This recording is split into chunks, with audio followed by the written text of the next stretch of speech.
Olá, eu sou a Mary Grace. Hoje nós vamos conversar um pouco sobre abordagens pedagógicas no processo de ensino e aprendizagem. Que abordagem que é mais interessante será quando eu vou construir um jogo. Quando eu vou construir um jogo com finalidade didática, com finalidade de ensinar algo ou de proporcionar que os alunos aprendam algo com esse jogo.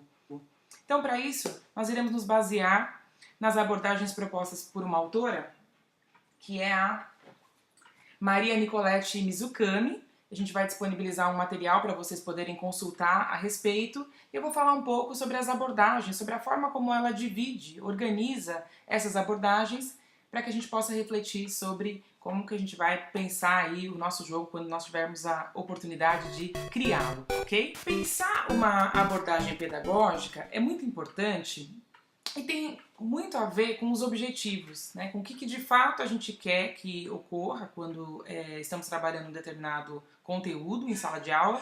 Essas abordagens não foram pensadas para a construção de jogos, mas a gente acaba trazendo essa concepção para a educação, quando a gente fala de aprendizagem, desses processos.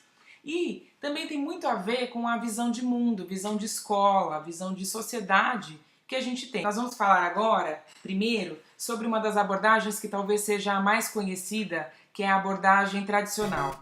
Nós ouvimos muito por aí as pessoas dizendo: a minha educação foi muito tradicional, ou elogiando a educação tradicional, dizendo que ela foi boa e por isso que nós estamos aqui, ou com algumas críticas com relação a essa abordagem, ok?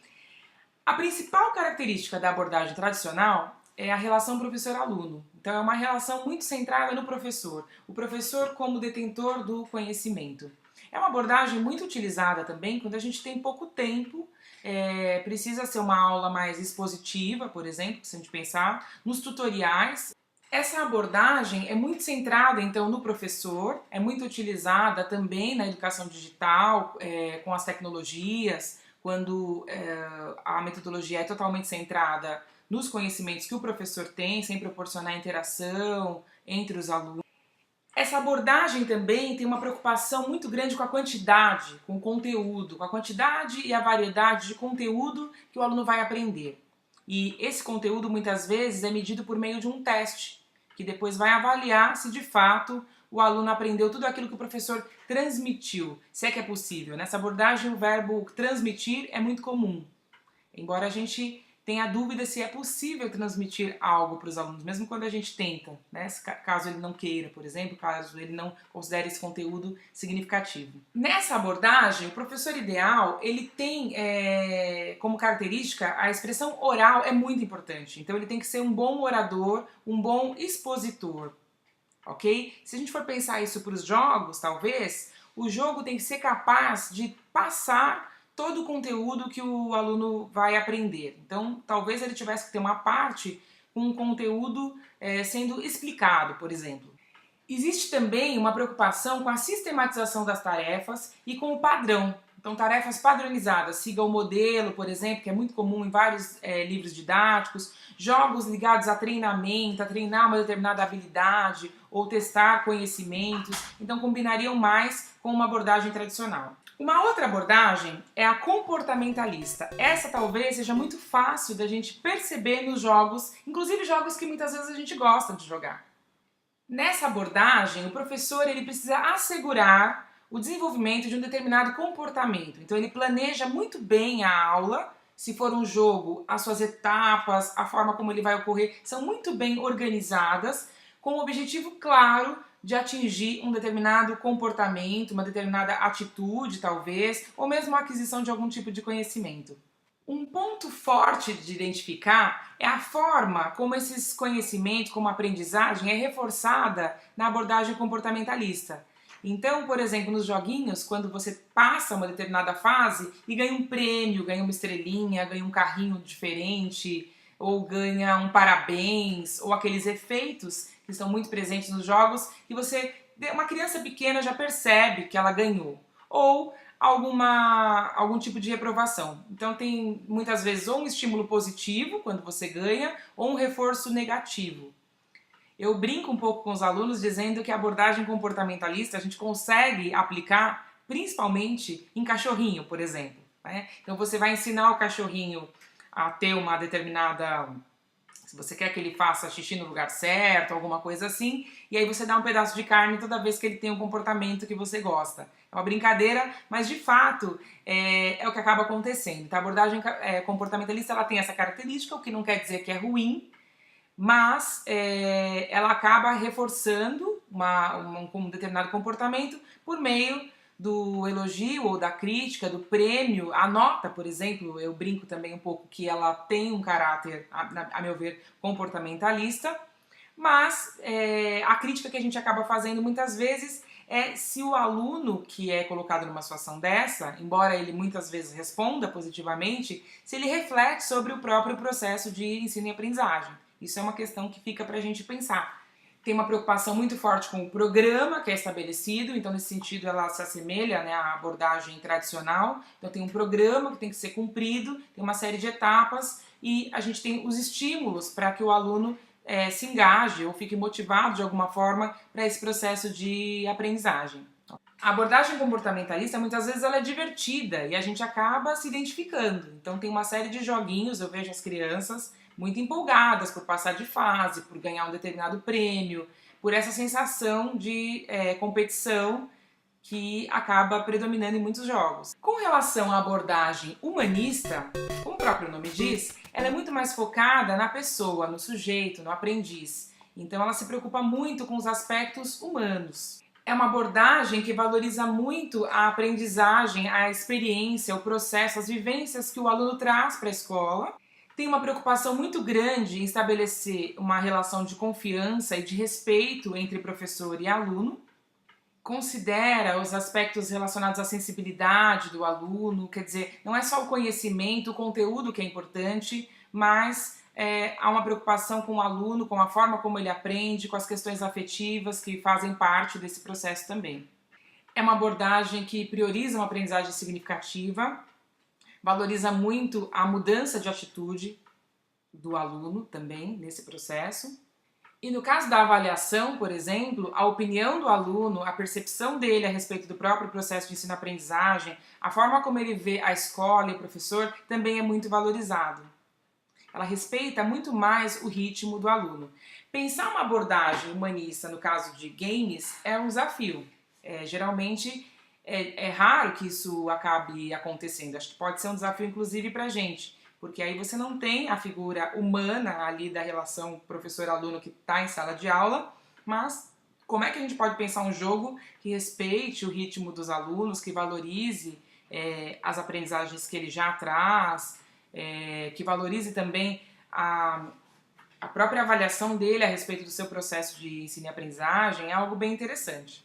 O papel do professor é uma grande diferença na abordagem humanista, da comportamentalista e da própria abordagem tradicional, é que o professor passa a ser um mediador. Ele já não é mais a figura mais importante no processo de ensino e aprendizagem, no sentido de ser o detentor do conhecimento. Ele é muito importante sim, mas como um favorecedor desse processo, um mediador, alguém que incentiva, que engaja os alunos, mas respeitando a bagagem que eles trazem. Também temos a abordagem cognitivista, talvez seja a que mais se aproxime do processo que vocês estão vivenciando na construção dos jogos, né? Porque essa abordagem favorece muito a construção do conhecimento, a aprendizagem por meio da construção. Então nós temos aí de novo o professor como mediador, muito mais nessa perspectiva, também não é um transmissor de conhecimento, muito pelo contrário, mas ele é um provocador para que esse processo de ensino e aprendizagem acabe acontecendo. Nessa abordagem, os alunos se deparam com desafios, resolvem problemas, o professor cria situações, modifica ambientes, traz materiais, propostas para que os alunos possam aprender dessa forma e também aprender com o outro, né? Então, a aprendizagem ocorre não somente por meio dos jogos, dos materiais pedagógicos, do ambiente, das provocações que o professor coloca nesse espaço, mas também da interação com os outros alunos. O professor colabora também disponibilizando informações para que o aluno acabe processando e integrando essas informações, transformando essa informação em um novo conhecimento. Então é uma aprendizagem, uma abordagem que valoriza muito mais o pensar. Os alunos testam hipóteses, realizam atividades que envolvam pesquisa, solucionam problemas, e isso é muito mais valorizado do que decorar qualquer conteúdo, mas sim a construção desses conhecimentos. Outra coisa que é interessante é que o processo de aprendizagem é muito mais importante do que o produto. Então, se na abordagem tradicional, mesmo na comportamentalista, no final o aluno acaba demonstrando o que ele aprendeu por meio de uma prova ou de um teste, na abordagem cognitivista, o processo, os caminhos, as diferentes formas de pensar, as diferentes formas de resolver o mesmo problema, isso é muito valorizado. Então, por exemplo, num cálculo, não importa se ele errou o final da conta, mas o professor vai olhar tudo que ele pensou naquele processo e entender o raciocínio do aluno para poder ajudá-lo a aprender mais. Então, o aluno precisa reelaborar o seu conhecimento. O professor fica muito preocupado em entender como é que o aluno pensa, como é que o aluno aprende e em provocar o aluno para que ele transforme esse conteúdo, essas informações em um novo conhecimento elaborado a partir dele mesmo. Então a gente não tem aquela ênfase ao conteúdo, a ensino de fatos, a decorar fórmulas, mas o professor acaba propondo problemas, propondo desafios. E também não há uma preocupação com um currículo tão fixo, mas sim diversificado, que proporcione diversas experiências significativas.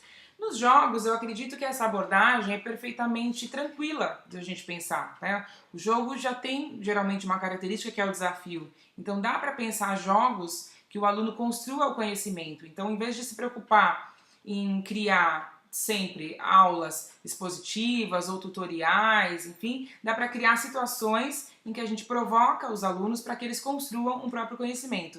Um exemplo que eu tenho, que eu participei da construção no Instituto Paramitas, foi um game chamado Galáxia Internet. Então a gente tinha como objetivo que os alunos discutissem ou refletissem a respeito do cyberbullying, que é algo que a gente vê que está muito presente. Então, em vez de pensar uma abordagem tradicional, que era o que eles estavam acostumados, uma palestra, um vídeo, ou uma história em quadrinhos explicando o que eles deveriam ou o que eles não deveriam fazer na internet, ou como lidar no caso de uma situação de bullying, o que nós propusemos era que eles jogassem e, a partir do jogo, chegassem a algumas considerações. Então tem um que é bem interessante, uma das fases, em que eles estão num planeta bullying, por exemplo, a gente mudou um pouco o nome, mas deixou bem próximo, e a primeira ideia que eles têm, quando eles veem os bichinhos que simulam como se estivessem falando palavrões, é que eles vão conseguir eliminar esses bichinhos. Eles levam essa lógica dos jogos que eles estão acostumados. Aos poucos eles vão percebendo, eu vi uma criança que chegou a essa conclusão, foi bem bacana, uma criança de 8 anos, que quando ele tenta matar esses personagens que ficam xingando no jogo, ele se transforma. E eu lembro de um aluno que disse o seguinte: puxa vida, agora que eu percebi, quando ele vira meu amigo, quando eu tento matá-lo, quando eu tento mexer com ele, ele vira meu amigo. E aconteceu isso comigo de verdade. Teve um colega que fazia bullying comigo e depois eu consegui fazer com que ele parasse e virasse meu amigo. Então a gente atingiu o objetivo com esse jogo, porque a gente queria que eles percebessem isso. Eles percebessem que era possível reverter uma situação de bullying. E que não era matar, que ele não estava matando, na verdade ele estava ajudando na transformação desses coleguinhas que faziam bullying. Só que em vez de dizer isso, a gente preferiu que eles jogassem, e mesmo que alguns chegassem à conclusão rapidamente, ou eles poderiam, estava disposto a esperar que eles chegassem a essa conclusão, cada um ao seu ritmo. Porque esse processo de construção do conhecimento, para a gente, era muito mais valioso do que o produto em si, do que a conclusão em si. Porque assim a conclusão acaba sendo muito mais valiosa para os alunos e também para a gente que está mediando esse processo. Só para fechar, quem quiser saber mais sobre essa abordagem cognitivista, a gente tem um livro que junta tudo isso, que é o Papert, que foi também um discípulo do Piaget, e ele vai falar muito dessa abordagem baseada também na linguagem de programação, que se aproxima muito do que vocês estão vivenciando na construção de jogos, na construção de conhecimentos envolvidos, onde vocês acabam também se envolvendo com conhecimentos ligados à área de matemática, que tem mais a ver com a tese, inclusive, do Tiago Barcelo. Se aproxima também muito dessa abordagem o Vygotsky, quando ele fala de uma abordagem sócio-interacionista, em que valoriza também o processo, em que o professor é um mediador e que valoriza também muito a aprendizagem que ocorre na relação entre os alunos. Ele fala também de zona de desenvolvimento proximal, que é um conceito muito interessante, que a gente usa muito para organizar as duplas, que é aquele conhecimento que está muito próximo do que o aluno tem condições de aprender, que a gente pode considerar que os alunos eles estão em diferentes fases, né, em diferentes níveis com relação a um determinado conteúdo, conhecimento, enfim, e quando a gente agrupa os alunos baseado nessa zona de desenvolvimento proximal, quer dizer, naquilo que está mais próximo deles aprenderem, mesmo que um saiba um pouco mais, outro um pouco menos sobre um determinado assunto, a gente contribui para a aprendizagem também entre os alunos, por meio da ajuda que um aluno pode oferecer ao outro. Isso é muito comum em alfabetização, a gente organiza às vezes as duplas por esses níveis, evitando colocar também um aluno que está muito avançado com um aluno que não tem tantos conhecimentos, para não criar um conflito muito grande, mas tentando colocar de uma forma mais próxima, e eles aprendem muito por meio da troca, da interação entre eles. E a última abordagem, que é a sociocultural, a gente tem como principal referência o nosso querido Paulo Freire.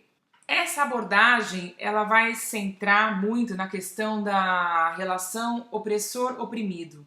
Então, todo mundo sabe que o Paulo Freire criticava muito a educação bancária, a educação tradicional, em que o professor é o detentor do conhecimento, é como se ele depositasse o conteúdo na cabeça dos alunos. Então, essa abordagem é uma oposição a isso, e ela vai se preocupar muito com os aspectos sociais, também socioculturais, com o que o aluno traz para a escola, e também vai se preocupar em acabar com situações de opressão.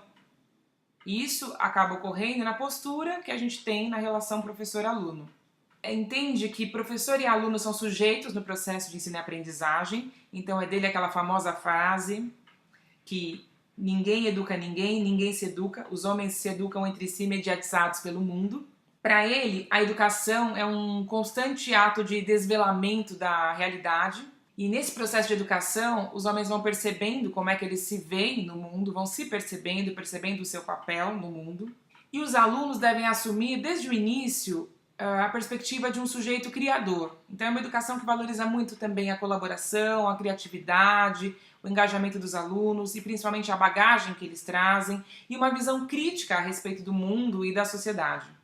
É uma educação que não é baseada em modelos, então é na interação do homem com o mundo que ele vai construindo esse processo de ensino e aprendizagem. A gente não parte de um conteúdo, de uma proposta pronta, mas de uma proposta aberta para ser negociada com os alunos. Isso acaba sendo um desafio, no caso da construção de um jogo programado. A gente precisa acabar pensando talvez em alternativas para valorizar mais, deixar mais aberto o caminho de participação do sujeito.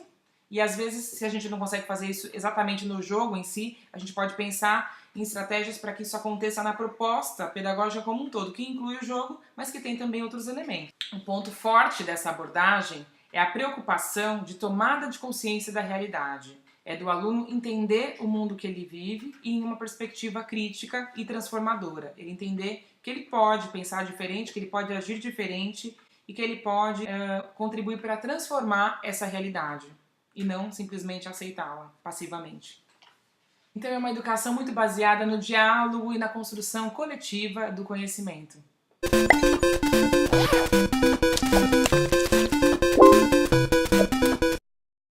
Muito bem, agora que a gente comentou sobre as diferentes abordagens, vocês terão acesso também ao material para leitura, se vocês quiserem aprofundar um pouco mais. E o desafio é pensar com qual abordagem você se identifica quando vai criar um jogo com finalidade didática e como é que você pensa em contemplar essa abordagem, ok? Muito obrigada e sucesso na realização das atividades!